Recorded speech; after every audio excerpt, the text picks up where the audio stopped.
Hello friends, welcome to DKB tutorial.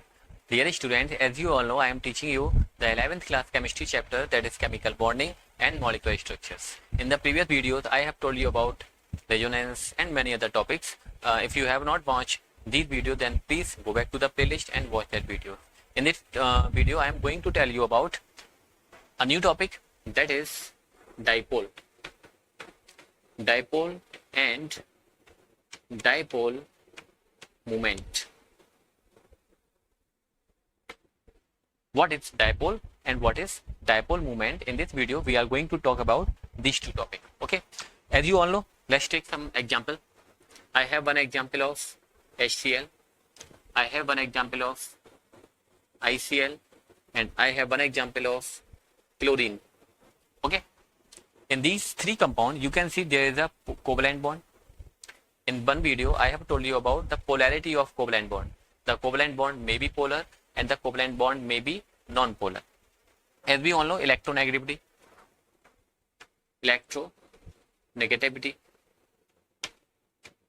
I hope you all know about the electronegativity. The tendency to attract shared pair of electron. Okay, I have told you about in a video. The topic of that video is the polarity in covalent bond. What is electronegativity? The tendency to attract shared pair of electron is called electronegativity. As we all know, chlorine have more electronegativity. Chlorine have more electronegativity than iodine, and these two are chlorine. They have same electronegativity. Electronegativity periodic table में आप लोगों ने पढ़ा होगा student.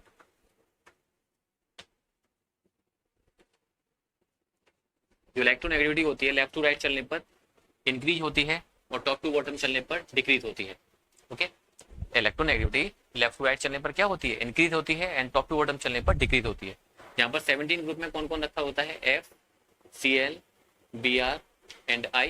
Means जो fluorine है ये पूरी पीरियोडिक टेबल में सबसे ज्यादा इलेक्ट्रोनेगेटिव एलिमेंट है. इसके पीछे होता है ऑक्सीजन, ये भी इससे कम इलेक्ट्रोनेगेटिव है. तो इसके पीछे होता है नाइट्रोजन, और बाकी सब इसके बाद में आते हैं.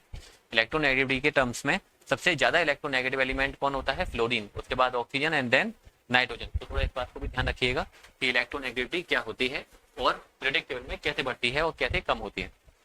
एज वी ऑल नो कि क्लोरीन की इलेक्ट्रोनेगेटिविटी हाइड्रोजन से ज्यादा है, तो हाइड्रोजन क्या करेगा और ये क्लोरीन क्या करेगा? इसकी ये मिड पॉइंट है, तो अपने इस लोन पेयर को थोड़ा अपनी तरफ अट्रैक्ट कर लेगा.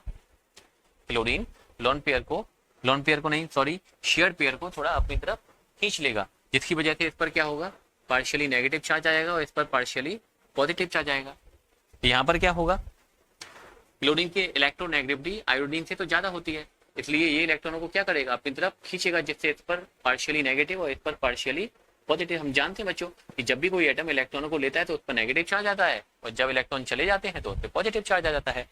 तो क्लोरीन ने क्या किया? याद रखना, क्लोरीन इलेक्ट्रॉन को परमानेंटली नहीं ले लेगा, बस थोड़ा सा, जहां पर जैसे ये क्लोरीन है और ये क्लोरीन है, ओके, इनके मिड पॉइंट ये है, शेयर्ड पेयर यहाँ पर रहेगा. सबका ऑक्टेट तो कंप्लीट होना चाहिए. तो यहाँ पर दोनों ही सेम इलेक्ट्रोनेगेटिविटी, इन दोनों की इलेक्ट्रोनेगेटिविटी में डिफरेंस बिल्कुल भी नहीं है. ये भी क्लोरीन चाहता है इस लोन पेयर को इधर, इस शेयर्ड पेयर को अपनी तरफ खींचना, और ये वाला भी क्लोरीन चाहता है शेयर्ड पेयर को अपनी तरफ खींचना. तो ये शेयर्ड पेयर कहीं पर जाएगा क्या? नहीं जाएगा, ये बीच में ही रहेगा, जिसकी वजह से यहाँ पर कोई भी पोलैरिटी नहीं आएगी. और यहाँ पर क्या आ गया? बॉन्ड में पोलैरिटी आ गई, और इसी को हम बोलते हैं डाइपोल. मीन्स ये कंपाउंड किसका काम करेगा? डाइपोल का काम करेगा. डाइपोल का मतलब होता है दो पोल. डाइपोल का मतलब क्या होता है? दो पोल, एक पॉजिटिव पोल और एक नेगेटिव पोल. कई सारे एग्जाम्पल है. यहाँ पर कोई डाइपोल नहीं होगा. ओके, यहाँ पर डाइपोल नहीं होगा. क्यों नहीं होगा? क्योंकि दोनों की इलेक्ट्रोनेगेटिविटी सेम है. जितनी ताकत से ये शेयर्ड पेयर को अपनी तरफ खींच रहा है, उतनी ही ताकत से ये शेयर्ड पेयर को अपनी तरफ खींच रहा है. ओके, डाइपोल की बात समझ में आ गई. तो डाइपोल को हम डिफाइन भी कर सकते हैं. कैसे डिफाइन करेंगे? If electronegativity of one atom in covalent compound is more than other atom, then compound become, compound क्या बन जाता है, डाइपोल। ओके, ये कंपाउंड है, पोलैरिटी आ जाती है और कंपाउंड को ही हम बोलते हैं डाइपोल। जैसे वाटर का मॉलिक्यूल है, वाटर के मॉलिक्यूल की अगर आप स्ट्रक्चर देखो तो ये होती है, ऑक्सीजन ज्यादा इलेक्ट्रोनेगेटिव तो ऑक्सीजन हाइड्रोजन से इलेक्ट्रॉनों को अपनी तरफ खींचता है, जिसकी वजह से ऑक्सीजन पर पार्शियली नेगेटिव और हाइड्रोजन पर पार्शियली पॉजिटिव। ओके, अब आप ये मत सोचना सर यहाँ तो तीन तीन पोल बन गए, ये नेगेटिव है, ये पॉजिटिव है, ये पॉजिटिव है, तो नहीं, पोल दो ही रहेंगे, एक पॉजिटिव पोल है और एक नेगेटिव पोल है। वो बात अलग है कि पॉजिटिव यहाँ पर दो हैं, करेक्ट, दो पोल ही रहेंगे, इसको हम कहेंगे dipole. Is that clear? Dipole क्या होता है कि अगर किसी कोवलेंट कंपाउंड में दो एलिमेंट हैं और उनके बीच की इलेक्ट्रोनेगेटिविटी का डिफरेंस काफी ज्यादा है, इलेक्ट्रोनेगेटिविटी का डिफरेंस काफी ज्यादा है, तो कंपाउंड में पोलैरिटी आ जाती है, उस कंपाउंड को ही हम कहते हैं डाइपोल। अब ये डाइपोल मूवमेंट क्या होता है?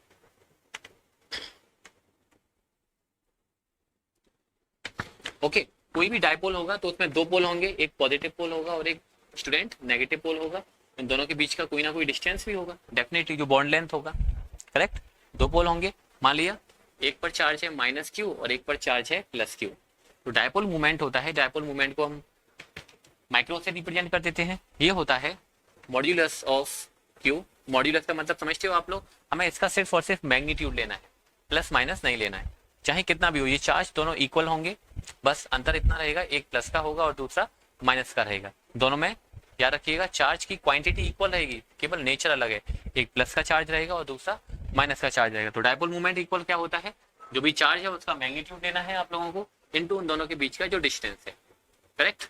जो चार्ज है उसका मैग्नीट्यूड और जिन दोनों के बीच का डिस्टेंस है, इन दोनों के प्रोडक्ट को ही हम कहते हैं डाइपोल मूवमेंट। डिफाइन भी कर सकते हैं, dipole movement is equal to the magnitude of charge and the distance between the dipole is called dipole movement. Means dipole के बीच का जो डिस्टेंस है और जो चार्ज है उन दोनों का प्रोडक्ट होगा, उसी को हम कहेंगे डाइपोल मूवमेंट। डाइपोल मूवमेंट की यूनिट क्या होनी चाहिए? As we all know, charge की यूनिट क्या होती है? कूलाम, और डिस्टेंस की यूनिट क्या होती है? मीटर। ओके, तो चार्ज डाइपोल मूवमेंट की यूनिट होनी चाहिए कूलाम मीटर। इसके लिए एक और वर्ड हम यूज करते हैं, डिबाय। ओके, डाइपोल मूवमेंट की जो यूनिट होती है या तो आप कूलाम मीटर लिख सकते हो या डिबाय लिख सकते हो। अब डाइपोल मूवमेंट को रिप्रेजेंट कैसे किया जाता है, देखिए डाइपोल मूवमेंट को रिप्रेजेंट कैसे किया जाता है। जैसे HF, ओके, हाइड्रोजन फ्लोराइड, हम सब जानते हैं फ्लोरीन और हाइड्रोजन की इलेक्ट्रोनेगेटिविटी डिफरेंस बहुत सारा होता है। इनफैक्ट फ्लोरीन पीरियोडिक टेबल का सबसे ज्यादा इलेक्ट्रोनेगेटिव एलिमेंट होता है, हाइड्रोजन से तो बहुत ज्यादा इलेक्ट्रोनेगेटिव है। तो जो बॉन्ड होगा इनके बीच में वो कैसा रहेगा? पोलर रहेगा।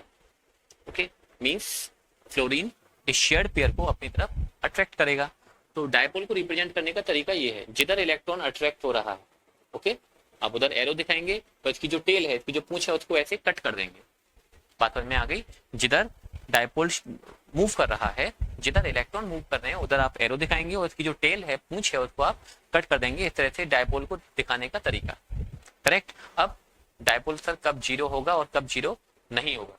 देखो डाइपोल को अब जितनी भी जो आइडियल शेप होती है, ओके, जो रेगुलर शेप होती हैं, आइडियल शेप होती हैं, हमने आपको AB, AB2, AB3, AB4, AB5, ABC structure बताई है, पेपर थ्योरी पढ़ाई है, उसमें आप लोगों को जो आइडियल शेप होंगी, ओके, जो आइडियल शेप होंगी, जैसे लीनियर शेप, ओके, लीनियर जैसे BeCl2। हम जानते हैं क्लोरीन की इलेक्ट्रोनेगेटिविटी बेरिलियम से ज्यादा होगी, तो क्लोरीन क्या करेगा? इसको अपनी तरफ खींचेगा, इलेक्ट्रॉन को, शेयर्ड पेयर को, और ये क्लोरीन भी क्या करेगा? शेयर्ड पेयर को अपनी तरफ खींचेगा, जिसकी वजह से इस पर पार्शियली पॉजिटिव, इस पर पार्शियली नेगेटिव, इस पर पार्शियली नेगेटिव और इस पर पार्शियली पॉजिटिव। ठीक है, अब ये दोनों डाइपोल स्टूडेंट कैसे हैं? ध्यान रखना, डाइपोल एक वेक्टर क्वांटिटी होती है। Dipole is vector quantity. Dipole एक फोर्स ही तो है, डाइपोल एक तरह का फोर्स ही तो लग रहा है इलेक्ट्रॉन पर। हम जानते हैं फोर्स कैसी क्वांटिटी होती है? फोर्स एक वेक्टर क्वांटिटी होती है, जिसमें मैग्नीट्यूड भी होता है और उसके साथ साथ डायरेक्शन भी होती है। आई होप आप लोगों को थोड़ा फिजिक्स में पता होगा कि वेक्टर क्वांटिटीज क्या होती हैं और स्केलर क्वांटिटी क्या होती हैं। तो जितना फोर्स इधर लग रहा है मतलब जितनी ताकत से ये वाला क्लोरीन शेयर पेयर को अपनी तरफ खींच रहा है, उतनी ताकत से ये क्लोरीन भी शेयर पेयर को अपनी तरफ खींच रहा है। तो ये दोनों डायपोल कहते हैं आपस में इक्वल रहेंगे। मान लीजिए ये है μ1 और ये है μ2, तो इसका जो नेट डायपोल रहेगा वो कितना रहेगा, μ2 माइनस μ1, और ये दोनों इक्वल हैं, तो इसका मतलब क्या हो जाएगा, नेट डायपोल कितना हो जाएगा स्टूडेंट, 0। करेक्ट।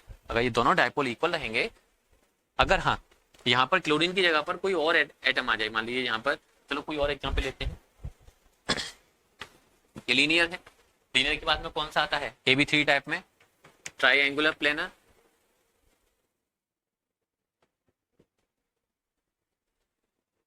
ट्राइएंगुलर प्लेनर जैसे BF3 boron trifluoride. Fluorine electronegativity का किंग होता है, राजा होता है, सबसे ज्यादा इलेक्ट्रोनेगेटिव एलिमेंट कौन होता है, फ्लोरीन। तो ये क्या करेगा, इलेक्ट्रॉन को अपनी तरफ खींचेगा, शेयर्ड पेयर को अपनी तरफ खींचेगा, इधर डायपोल लग गया। ये दोनों क्या कर रहे हैं, इलेक्ट्रॉन को इधर खींचेंगे, ये डायपोल लग गया और ये डायपोल लग गया। ये तीनों आर्म्स आपस में इक्वल होते हैं बच्चों, हम जानते हैं ये तीनों बॉन्ड एक जैसे हैं।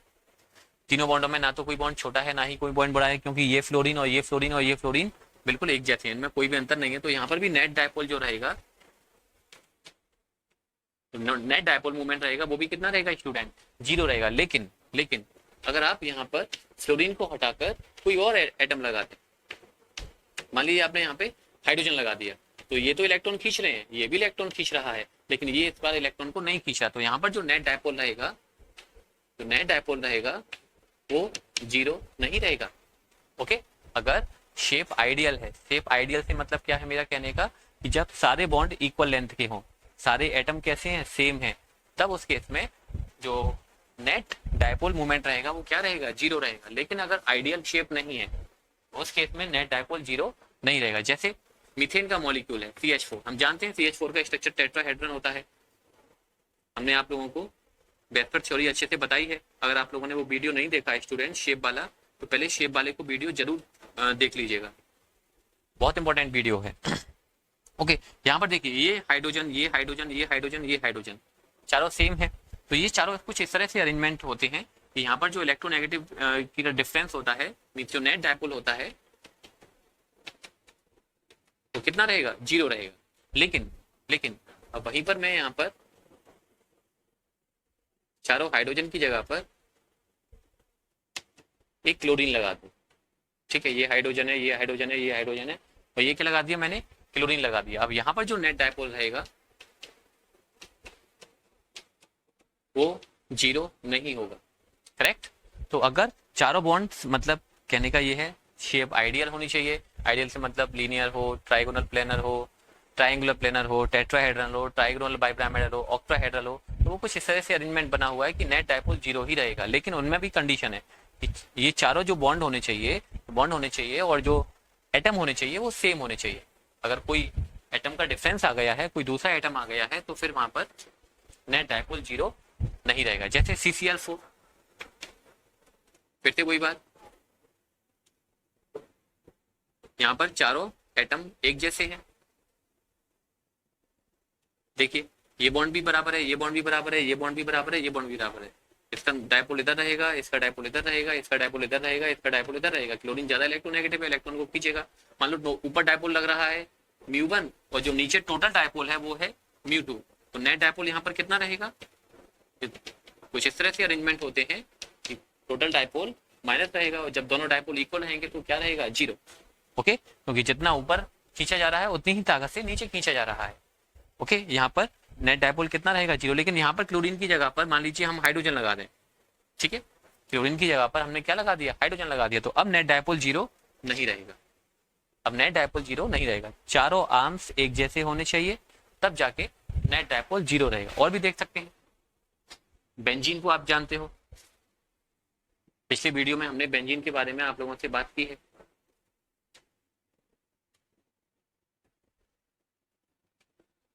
ठीक है, यहाँ पे हाइड्रोजन होता है।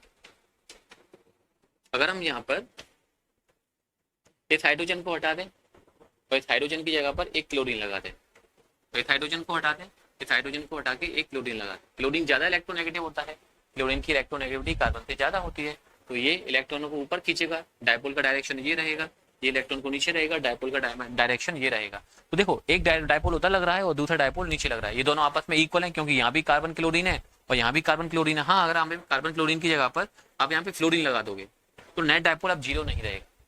ओके, और अगर यहाँ पर क्लोरीन लगा हुआ है तो जितना डायपोल ये होगा उतना ही डायपोल ये रहेगा, इस वजह से दोनों अपोजिट डायरेक्शन में है, नेट डायपोल 0 रहेगा। तो वहीं पर मैं ऐसे बना लूं, बेंजीन को ऐसे ही बना सकते हैं स्टूडेंट हम। एक क्लोरीन मैंने यहाँ लगा लिया है और एक क्लोरीन मैंने यहाँ लगा लिया है, करेक्ट। डबल बॉन्ड तो बनाना भूल गए हम। तो अब इस केस में ये क्लोरीन इलेक्ट्रॉनों को इधर पुल कर रहा है और ये वाला क्लोरीन इलेक्ट्रॉनों को ये इधर पुल कर रहा है, तो यहाँ पर नेट डायपोल इस बार 0 नहीं रहेगा। बात समझ में आ गई कि डायपोल क्या होता है और डायपोल मूवमेंट क्या होता है और कब डायपोल 0 होगा और कब डायपोल 0 नहीं रहेगा। एक क्वेश्चन भी ले लेते हैं, NH3 एंड NF3, एनसीईआरटी का क्वेश्चन है, आप लोग देखिएगा इन दोनों में किसका डायपोल ज्यादा होना चाहिए और किसका डायपोल कम होना चाहिए। तो आंसर है NH3 का डायपोल ज्यादा होगा और NF3 का डायपोल कम रहेगा। एक्सप्लेनेशन सर क्यों होगा, तो देखिए इसकी स्ट्रक्चर बनानी पड़ेगी हमको।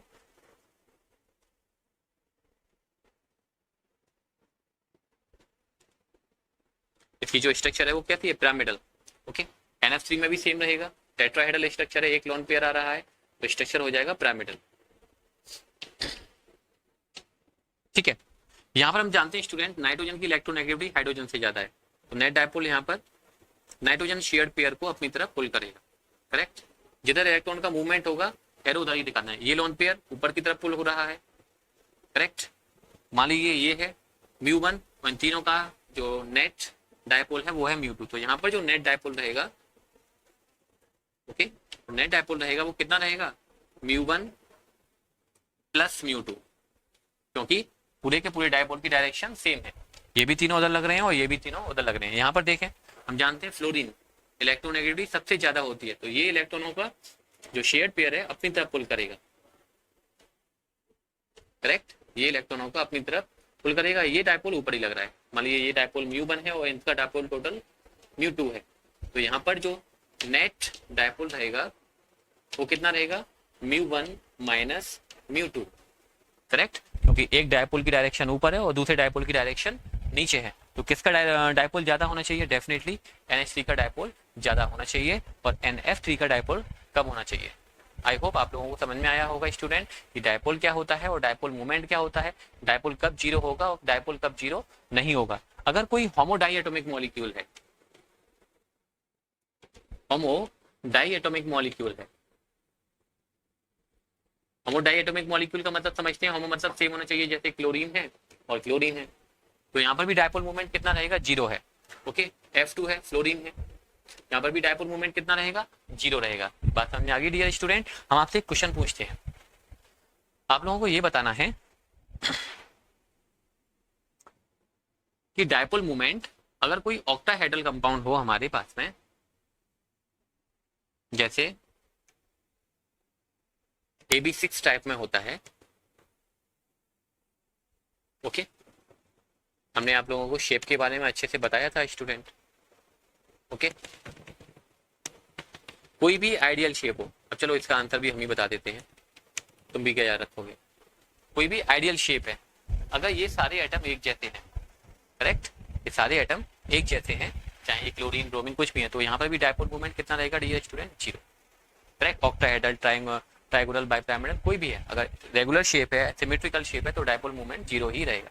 चलो इस वीडियो में इतना ही, मिलते हैं नई वीडियो में नई टॉपिक के साथ में, तब तक के लिए स्टूडेंट बाय बाय।